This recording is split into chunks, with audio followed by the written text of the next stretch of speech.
Hello students, welcome to online course of Mechanical Measurement and Metrology. Myself Abhishek Trivedi from Mechanical Engineering Department at LJ Institute of Engineering and Technology. We are discussing intermediate modifying and terminating devices and advancement in the metrology. This is second lecture of the chapter. In the previous lecture, we have started with the basic concept of intermediate modifying devices, what is the core concept of terminating devices, and what are the advancement generated in the current era of the metrology. We have started our lecture with a basic introduction about the modifying devices. Then we have discussed the types of then we have discussed the amplifiers. Then we have discussed the types of amplifiers. In the particular types of amplifier, we have briefly discussed the mechanical amplifiers. In the mechanical amplifiers, we have discussed simple lever, compound lever, simple gear, and compound gear trains. Then we have discussed the optical amplifier.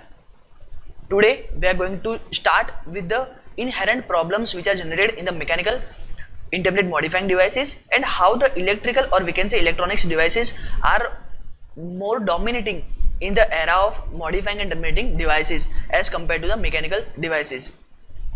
So let us start with the basic concept of inherent problems which are generated in the mechanical systems, or we can say mechanical intermediate modifying devices. The name suggests inherent problems in the mechanical systems, or we can say the limitation of the mechanical system. As you all know that the particular mechanical system is made up of many of the mechanical components. Each and every mechanical components generates its own weight. They form some sort of the kinematic links, they form some sort of pairs. The pairs are constrained pairs, let's say unconstrained pair, we can say successfully constrained pairs. Due to its original mass, due to its own mass and the own inertia effect will be generated. Due to the inertia effect, due to the momentum provided to the system, due to the momentum provided to the chain, we can say the momentum provided to the linkage, there might some chance that some sort of the backlash has been generated, some sort of the friction has been generated. We are supposed to provide some sort of the clearance within the kinematic chain, within the kinematic pair, to provide a proper motion within the chair or within the pair of the kinematic linkage.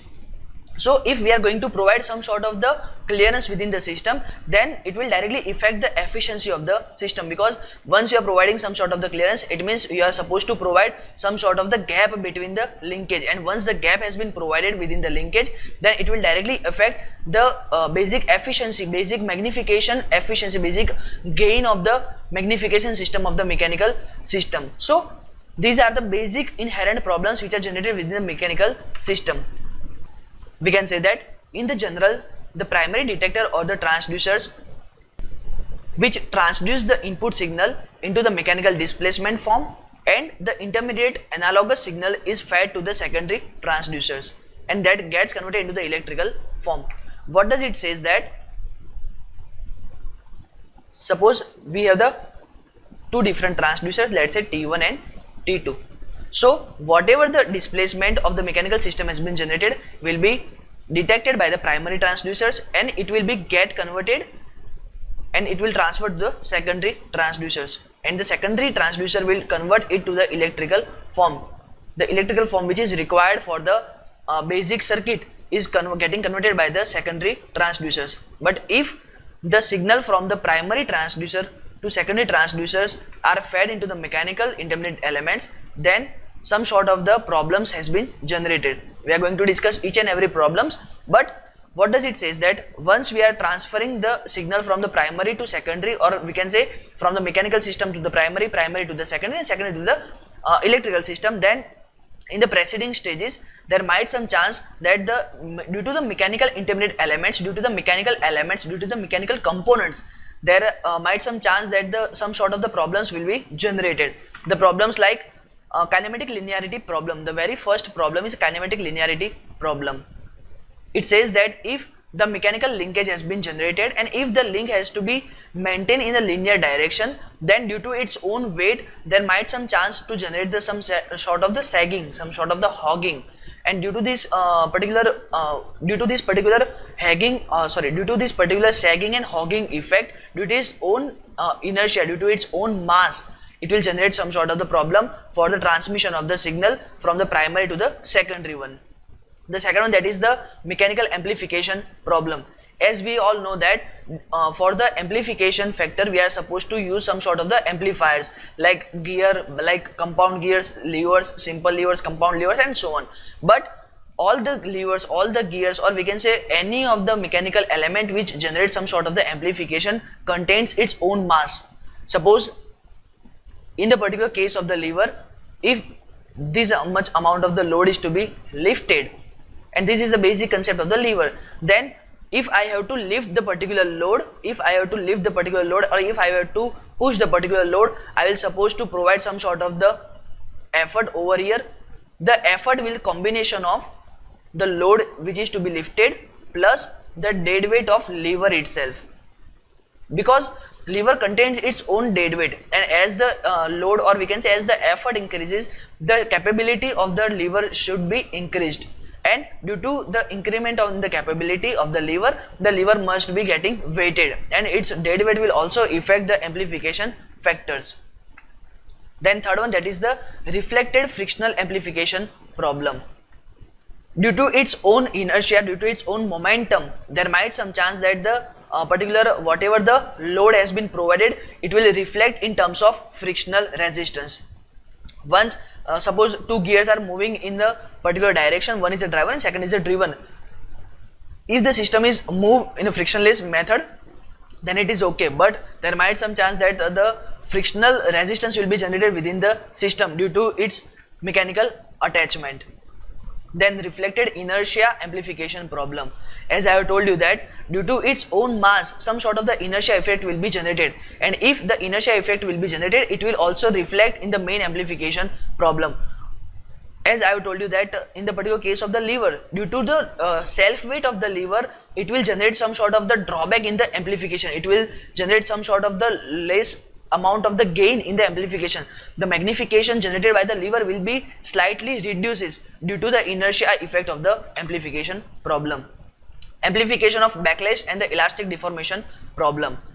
As I have told you that the mechanical system will use to amplify. Suppose we are using the amplifiers, mechanical amplifiers, then it will try to amplify the input signals. Suppose we are supposed to provide some sort of the backlash for the clearance, for the proper movement within the system. As I have told you that the gear, if we are using the two gears, then we are supposed to provide some sort of the backlash within the gear system, just because of the gear can move easily, the gear can move freely. If we are make zero clearance within the gear system, then that might some chance due to the thermal expansion the gear will be jam. And if to avoid such jam within the gears, we are supposed to provide some sort of the backlash, we are supposed to provide some sort of the clearance. But this particular clearance, or we can say this particular backlash, will generate the amplification, will be amplified to the output signal. So in the input, if we are supposed to provide 1 mm of the backlash, then there might some chance that in the output the 1 mm backlash will be amplified to the 3, 4, 5 mm, and it will directly generate some sort of the problems. Same way, elastic deformation. Suppose the material will be deformed elastically. So if we are supposed to provide some sort of the load, then due to the load the material will be deformed in the elastic manner. But if the whatever the expansion will be generated due to the elastic deformation, that might some chance it will be amplified due to the amplification of the mechanical system. Then tolerance problems. As we all know that we already discussed in many of times that suppose I have to manufacture the shaft of exactly 100 mm, then it is not any case that I am going to manufacture the shaft of exactly 100 mm. So some sort of the tolerance has been provided to the system. Same way, gears, levers, any of the mechanical element which is useful for the intermediate mechanical systems, then all the mechanical elements are not supposed to produce with the same range, with the same value of the dimensions. So we are supposed to provide some sort of the tolerance, and due to the tolerance zones, due to the overlapping of the tolerance zones, there might some chance to rise some sort of the problems. Temperature problems. As we all know, the mechanical system, once the mechanical system will start running, it will try to generate some sort of the frictions, and due to the friction, due to the its own frictional effect, it will generate some sort of the heating issue, and due to the heating issue, it will generate the temperature problem. Once the temperature will start rising in the upward direction, it will generate some sort of the expansion in the mechanical system, because all the mechanical systems are generally made up from the materials, and the material have some sort of the tendency to expand or to contract within the dimensions. So it will directly generate the some sort of the breakage, some sort of the jam within the system due to the temperature effect, due to the temperature problems. So these are the basic inherent problems which are directly linked, which are directly correlated with the mechanical system. If we are using the mechanical systems for the intermediate modifying, or we can say for the intermediate amplifying devices, as a intermediate amplifying, intermediate modifying devices, then this kind of the problems will be generated within the mechanical system. So we have to make sure that we are going to cope up all the mechanical problems,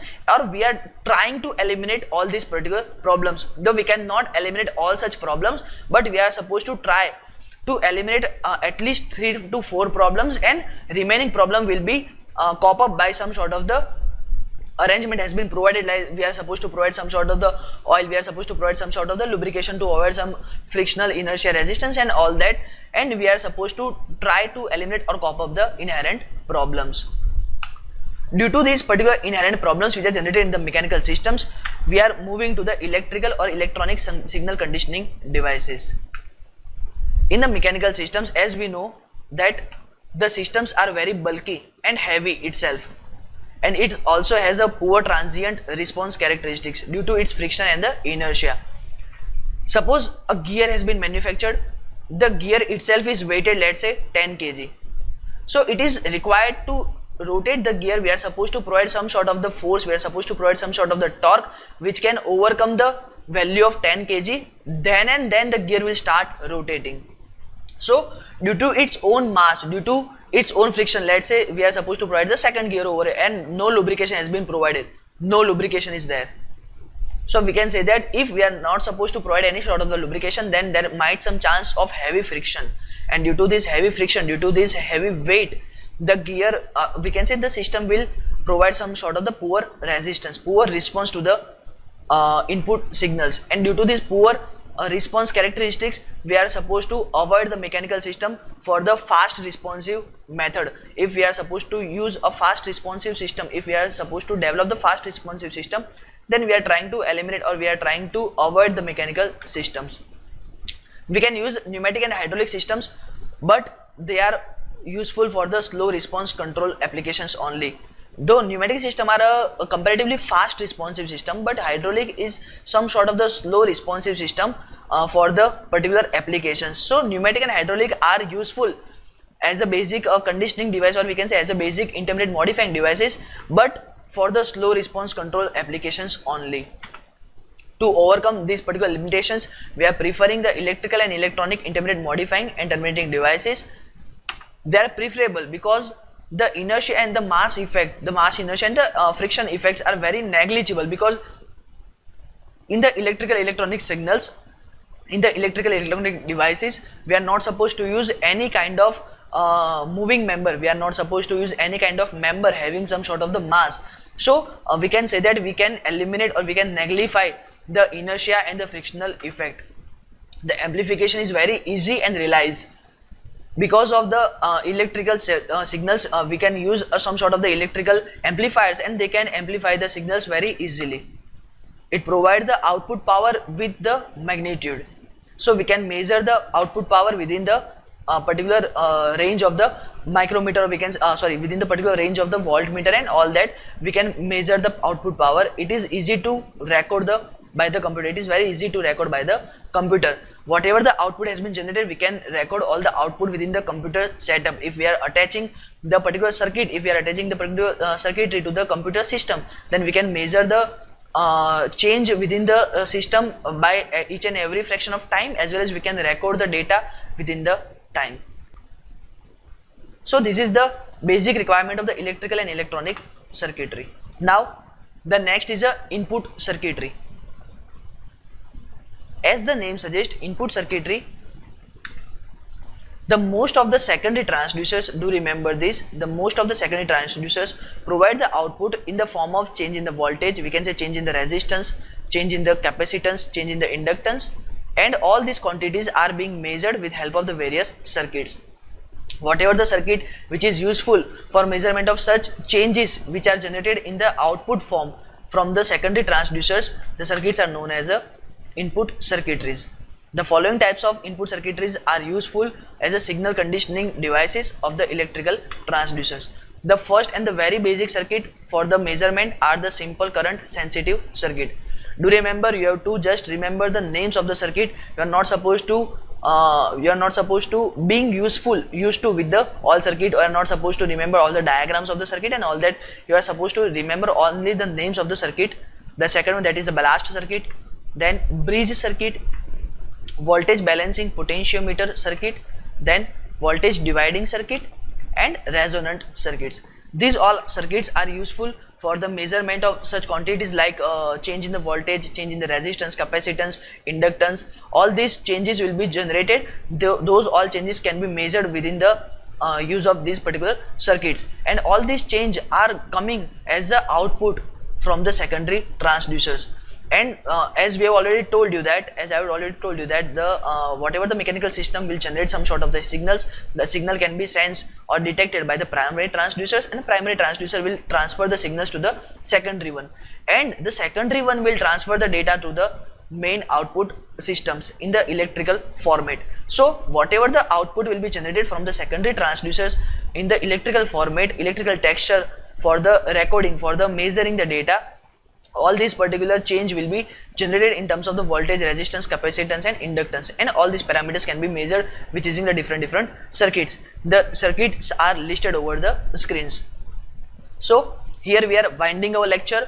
What we have discussed today, we have started with the inherent problems which are generated in the mechanical systems. We have discussed all the problems. Then we have discussed the electrical and electronic conditioning devices and how they are more dominating in the era of advancement in the intermediate modifying devices over the mechanical systems. And then we have discussed the input circuitry.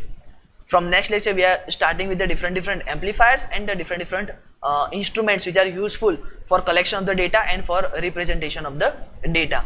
Till then, thank you.